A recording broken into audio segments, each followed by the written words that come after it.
मैं इस वीडियो में चर्चा करने वाला हूं कि दुर्वांकुर हम जो दूबा जो हरा जो दूब होता है उस दूब को अर्थात जो हरा जो घास होता है मैं उसको दिखाऊंगा प्रायोगिक रूप में आपको वीडियो में। आगे आप पूरा वीडियो देखते रहिए। तो उसको हम जो है कैसे तोड़ें और कैसे उसको चढ़ाना चाहिए, किस दिन नहीं तोड़ना चाहिए और किस देवता को दुर्वांकुर नहीं चढ़ता है। दुर्वांकुर का मतलब होता है कि दुर्वा अर्थात मैं आपको दिखा भी देता हूं। जैसे इस प्रकार का ये जो घास है आप देख रहे होंगे, ये घास है।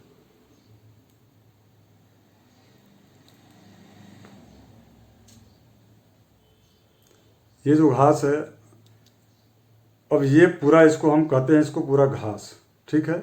जिसमें चूंकि आपको वीडियो में स्पष्ट रूप से दिख रहा होगा, ये तो और दूसरा भी मैं ले लेता हूँ क्योंकि हमने आपको दिखाने के लिए विशेष रूप से हमने इसको व्यवस्थित किया था। तो इस प्रकार से ये जो है दुर्वांकुर है। और साथियों, गणेश जी को ये बहुत प्रिय है। भगवान गणेश जी जो किसी भी पूजा पाठ अनुष्ठान या यज्ञ के जो है वह प्रथम पूज्य है, अर्थात उनको उनकी पहले पूजा होती है।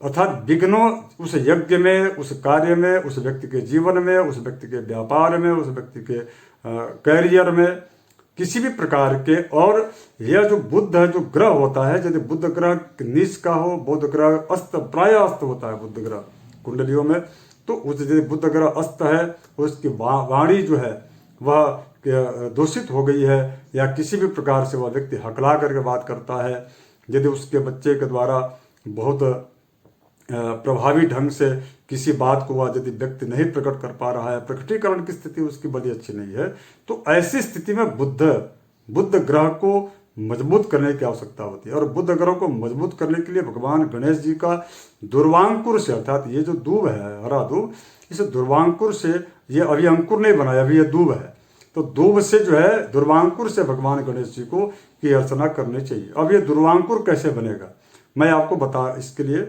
बताता हूँ। ये जो है, ये ऊपर का जो 3 भाग आप देख रहे हैं, 1 और ये 2 और ये जो है 3, ये 3 जो पत्ते हैं ये पत्ते रहेंगे और बाकी हम इसको निकाल देंगे। अब ये हो गया आपका दुर्वांकुर, ये आप देख रहे हैं, ये हो गया दुर्वांकुर। बस इतना ही, पूरी घास को नहीं निकाल के ले आना है चढ़ाने के लिए भगवान को, बिल्कुल भी यह ठीक बात नहीं है। बल्कि ये दुर्वांकुर इस प्रकार से ऊपर का जो भाग होता है यह जड़ समेत नहीं चढ़ाया जाता, बल्कि केवल मात्र ऊपर के 3 पत्तों वाले इस प्रकार के दुर्वांकुर को भगवान गणेश जी को जो है 12 दुर्वांकुर उनके 12 नामों से चढ़ाना चाहिए। अब इसके पश्चात पुनः मैं एक और प्रयोग करके बताता हूँ कि जैसे इस प्रकार से, इसमें आप देख रहे होंगे कि यह इस प्रकार से हमने इसको क्या किया, इस प्रकार से इसको हमने निकाल दिया। और ये जो हिस्सा है, ये 3 जो पत्ते जो इसमें लगे हैं, त्रिदलम, जैसे दुर्वांकुर का एक मंत्र है, कांडात कांडात प्ररोहंती परुख परुखस्परी एवानो दुर्वे प्रतनु सहस्त्रेण शतेन च। इस प्रकार से दुर्वांकुर जो है भगवान गणेश जी को चढ़ाना चाहिए 3 पत्तों का। तो ये हमने आपको बताया। अब ये चढ़ाना कैसे चाहिए, तो इसके लिए मैं आपको बता दूं। जैसे मान लीजिए कि गणेश जी के जगह पर जो है भगवान शिव को भी चढ़ता है, तो भगवान शिव की जो प्रतिमा है मैं उन्हीं पर चढ़ा करके आपको बताता हूँ। हालांकि गणेश जी को बहुत अतिशय प्रिय है। दुर्वा आपको मैं बता दूं कि केवल दुर्वया न यजेत, दुर्गा देव्याः दुर्वया न यजेत, अर्थात जो है देवी को दुर्वांकुर नहीं चढ़ाना चाहिए। गौरी और गणेश जी की एक साथ पूजा होती है। अब आप पूछेंगे कि गौरी और गणेश तो एक साथ रहते हैं। गणेश जी गौरी माँ के जो है गोद में बैठे रहते हैं, और ऐसी स्थिति में हम उनकी पूजा कैसे करें, क्योंकि गणेश जी को तो दुर्वा चढ़ाया जाता है, उनको अतिशय प्रिय है, और महामाया भगवती गौरी माँ मैया को तो दुर्वा जो है वर्जित है, तो हम कैसे चढ़ाएं। तो उस समय आपको एक वर्ड मैं आपको बता रहा हूँ, आप इसको याद कर लें, लेकिन चढ़ाना जरूर चाहिए।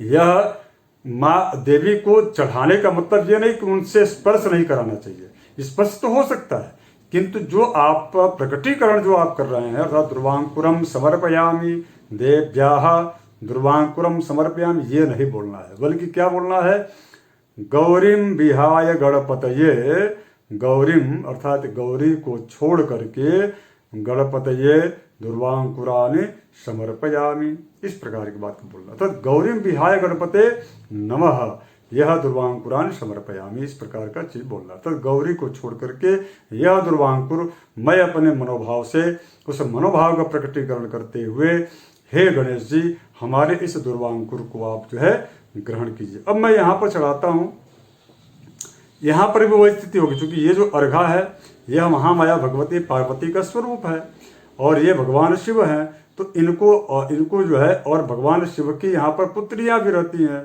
जैसा कि हमने आपको बताया था एक वीडियो में त्रिपुर सुंदरी के बारे में जो है। तो यह ध्रुवांकुर यदि हम चढ़ाते हैं तो इसका जो ये जो आगे का जो हिस्सा है, जो आगे का, ये आपकी ओर होना चाहिए। जैसे वीडियो में आपको जानने के लिए मैं आपको ऐसा करके बताता हूँ, इस प्रकार का होना चाहिए। अर्थात ये जो हिस्सा है अग्रभाग, ये अग्रभाग आपकी ओर होना चाहिए।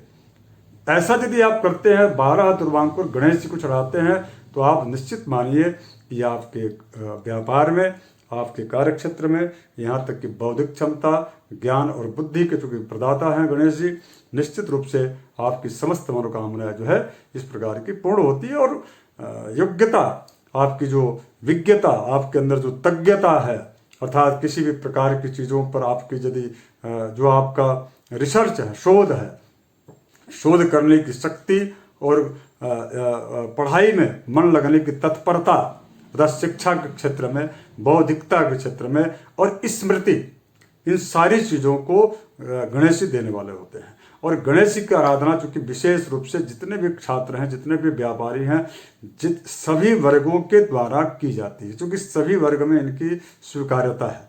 और सबसे बड़ी बात तो यह है कि जो व्यक्ति हकलाता है, जो व्यक्ति अपने बातों को प्रभावी ढंग से नहीं रख पाता, उसके पर्सनालिटी डेवलपमेंट के जो है कई सारे संसाधनों को यदि वह उसका उपयोग भी करता, उसके बाद भी वह अपने व्यक्तित्व को नहीं निखार पा रहा है, नहीं उभार पा रहा है, ऐसे व्यक्ति को गणेश जी की आराधना जरूर करना चाहिए। और जिसकी कुंडली में बुध यदि अस्त है, या बुध अगर यदि जो है वह किसी अन्य ग्रहों के साथ, चूंकि जो ग्रह होते हैं वह न्यूट्रल ग्रह होते हैं, तो ऐसी स्थिति में यदि जिस ग्रह के साथ वो, जिस प्रभावी ग्रह के साथ बुध होता है, उसकी रूप स्वरूप, उसका गुण प्रकृति या उसके गुण सूत्र जो है उस ग्रह के द्वारा के समान हो जाता है। तो ऐसी स्थिति में बुध का जो फल है, बुध की जो का जो शुभ जो फल होता है, वो उस फल से वह व्यक्ति वंचित हो जाता है। ऐसी स्थिति में बुद्ध को जो है उभारने की बहुत आवश्यकता होती है।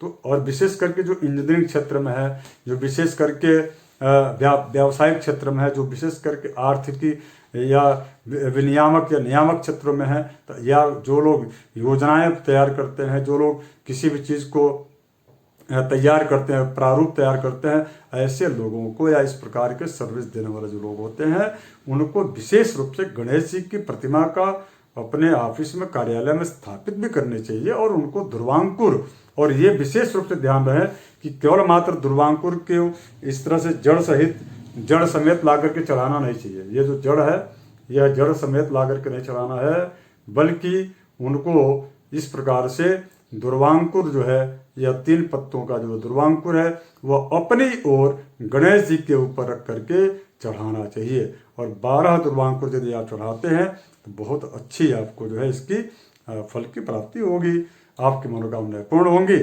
और इसके साथ साथ में जो आपके ऑफिस में, कार्यालय में, आपके मन में जो नेगेटिविटी है, नकारात्मकता जो आ रही है, या किसी प्रकार की ऐसी स्थितियां उत्पन्न, वहां बार बार विघ्न उपस्थित हो रहा है आपके कार्य में, तो उन समस्त विघ्न बाधाओं को शमन करने की शक्ति भगवान गणेश जी में है। तो गणेश जी का आराधना आपको करना चाहिए। उसके बाद गणेश जी की या किसी भी प्रकार के देवताओं या देवी की पूजा करने का मतलब ये नहीं होता है कि भगवान उठ खड़े होंगे और आपको जैसे टीवी और पिक्चरों में दिखाते हैं 2.5 घंटे में सारी स्थितियां हो जाती हैं, और उसके बाद भगवान 5 मिनट में हो जाता है जो है हीरो और जा करके या जो भी होते हैं लोग उसमें अभिनेता वो जाते हैं और वो भगवान खुश हो जाते हैं, घंटियां बजने लगती है। तो इस प्रकार की स्थिति नहीं होती।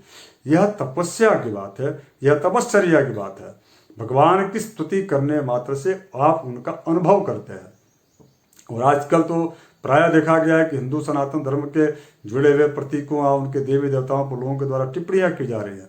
यह बिल्कुल गलत है, उनका विरोध करना चाहिए, क्योंकि उनको उसका ज्ञान नहीं है। हमारे हमारे सनातन धर्मावलंबियों में के जितने भी देवी देवता है, उन देवी देवताओं के बारे में जिनको रत्ती भर भी, अंश मात्र भी, लेस मात्र भी ज्ञान नहीं है, वो लोग टिप्पणी कैसे कर सकते हैं, या वो लोग उनके बारे में अपना मत अभिमत कैसे दे सकते हैं? वो तो अनाधिकृत है, उनका तो अधिकार नहीं है। लेकिन ऐसा दे करके यदि वो अपमानित करते हैं तो निश्चित रूप से उनका गतिरोध, उनका विरोध हम आप सबको